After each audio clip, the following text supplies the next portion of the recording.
طالبان وایي د کاسا زر پروژې کارونه به ژر پیل شي. کاسا زر څنګه پروژه ده؟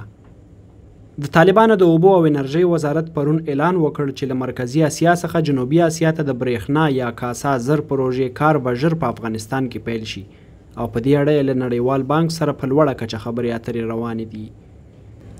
د سږ 2024 کال په پیل کې نړیوال بانک تایید کړه چې کاسا زر پروژه به د دریو ګاونډیو هیوادونو په غوښتنه اجرا شي. په مارچ 2024 کې د طالبانو ویاند ذبیح الله مجاهد له خولې ویل شوي وو چې د دې پروژې کار به په اپریل کې پیل شي، خو لا هم د اګست تر 3 پورې پیل شوی نه دی. د بي بي سي د راپور له مخې د افغانستان پلازمینه کابل کې د حکومتي ادارو د کلني ریپورت وړاندې کولو په لړ کې د اوبو او برېښنا وزارت د پروګرام د څانګې مشر انجینر فرهاد محمودي ویلي چې د اوبو او برېښنا برخه کې د نورو کارونو ترڅنګ د کاسا زر پروژې په اړه له نړیوال بانک سره هوکړه نږدې ده او پام کې ده دا پروژه ژر پیل شي. کاسا زر پروژه په اصل کې څنګه پروژه ده؟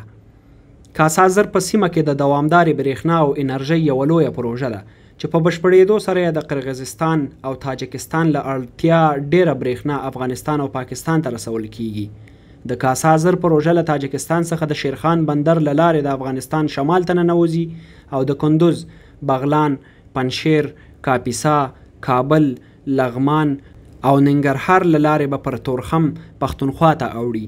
په دې پروژه کې د اوس لپاره 4 هیوادونه شامل دي. امکان لري په اوږد مهال کې ځینې نور هیوادونه لکه هندوستان چې انرژۍ ته سخته اړتیا لري هم برخه وګرځي.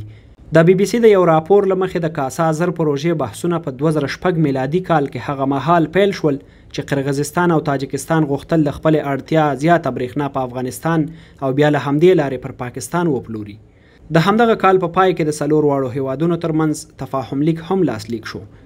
خو د دې پروژې د تطبیق هوکړه لیک د 2020 میلادي کال په پای کې د قرغیزستان، تاجکستان، افغانستان او پاکستان ترمنځ لاسلیک شوی دی. د جمهوریت دولت پر مهال د تړون له مخې تمه وه چې دا پروژه به تر 2023 میلادي کال پورې بشپړه شي، خو په هیواد کې د بې امنیتۍ له وجې او بیا د سیاسي تحولاتو پر راتګ سره د دې پروژې چارې په ټپه ودرېدې. د یاد تړون له مخې قرغیزستان او تاجکستان به 1400 میګاواټه انرژي څخه 300 میګاواټه برېښنا افغانستان ته او 1000 میګاواټه پاکستان ته لیږدوي. د دغه پروژې ټول لګښت 1.1 میلیارډ ډالر اټکل شوی چې د جمهوریت پر مهال نړیوال بانک، امریکا، انګلستان، د اروپا د پانګونې بانک او اسلامي پرمختیایي بانک د دغو پیسو د ورکړې ژمنې کړې وې.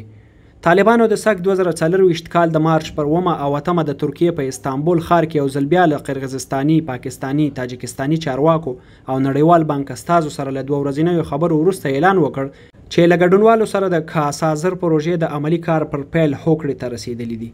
په همدې اړه د طالبانو ویاند ذبیح الله مجاهد په خپله ایکس پاڼه لیکلي ول د کاسا یو زر پروژه چې له منځنۍ اسیا سویلي اسیا ته د برېښنا د انتقال یوه مهمه پروژه ده د قرغیزستان، ازبکستان، افغانستان او پاکستان ترمنځ لاسلیک شوه. نوموړي ویلي ول نړیوال بانک د دغې پروژې تر شا ده او مالي ملاتړ به یې کوي. د برېښنا د لیږد د دغې سترې ملي پروژې چارې د هیواد دننه د اوبو او انرژۍ وزارت او افغان برېښنا شرکت له لوري پر مخ وړل کیږي. د افغانستان برېښنا شرکت په مارچ کې ویلي وو د کاسا زر پروژې تاسیسات به په افغانستان کې د 580 کیلومترو په اوږدوالي د کندوز له شیرخان بندر څخه د ننګرهار تر تورخم پورې بشپړېږي. د کاسا زر پروژې ګټې څېړنې ښیي له دې سره سره چې افغانستان داخلي منابع او ظرفیتونه پرېمانه اوبه، باد او لمر لري، خو بیا هم له لسیزو راهیسې د انرژۍ او برېښنا له نشتوالي سره مخامخ دی. افغانستان کې د برېښنا ستونزه تل موجوده وه، خو په اوړي او ژمي کې د بې برېښنایي له جدي ستونزې سره مخامخ وي، په ځانګړي ډول په هغه وخت کې چې له ازبکستان، ترکمنستان او نورو هیوادونو څخه سوداګریزه برېښنا کمیږي. د یو راپور له مخې افغانان په تیره بزګران او صنعتګر د بې برېښنایي له وجې له ډېرو ننګونو سره مخ دي او د هیواد داخلي تولیداتو په وړاندې یو نه جبرانېدونکی خنډ یې د برېښنا نه درلودل دي. د افغانستان لپاره د برېښنا د کموالي ستونزو د حل ترڅنګ بله مهمه اقتصادي ګټه دا ده چې هر کال به د برېښنا له لیږد څخه شاوخوا 65 میلیونه ډالر عاید ترلاسه کوي. په دې پروژې سره په سیمه کې د اقتصادي پرمختګ، سیاسي ټیکاو او د افغانستان لپاره د نړیوال باور زمینې هم برابریږي. همداشان پاکستان لکه د افغانستان په شان چې د ګرمۍ په موسم کې د برېښنا د نشتون له جدي ستونزې سره لاس او ګریوان وي، له دې لارې به وکولای شي خپله د اړتیا وړ برېښنا ترلاسه کړي. د دې پروژې په پلي کېدو سره به په سیمه او 4 هیوادونو کې د غربت مخه ونیول شي او تر پلي کېدو وروسته به د لکونو دندو پیدا کېدو لامل وګرځي. د سیمې اقتصاد او د تولیداتو څرخه به په خوځښت راشي او ورځ تر بلې به د خلکو اقتصادي وضعیت مخ په ښه کېدو شي. همدا شان دغسې لویې اقتصادي پروژې چې د هیوادونو په څو اړخیزو او دوه اړخیزو ګټې ولاړې وي د هیوادونو او سیمې د امنیت لپاره غوره لاره ګڼل کیږي. د اقتصادي چارو یو متخصص محمد رفیع حسنزی د کاسا زر پروژې د ځمک سیاسي او ځمک اقتصادي اهمیت په اړه وایي.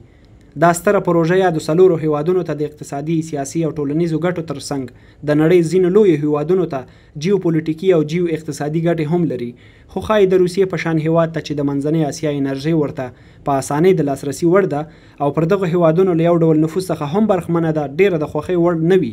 نو له همدې امله د کاسا زر په شان سترو پروژو تطبیق کې ډیره هوښیارانه ډیپلوماسي پکار ده ترڅو په متوازن شکل دغسې سترې پروژې لازمې پایلې ته ورسیږي.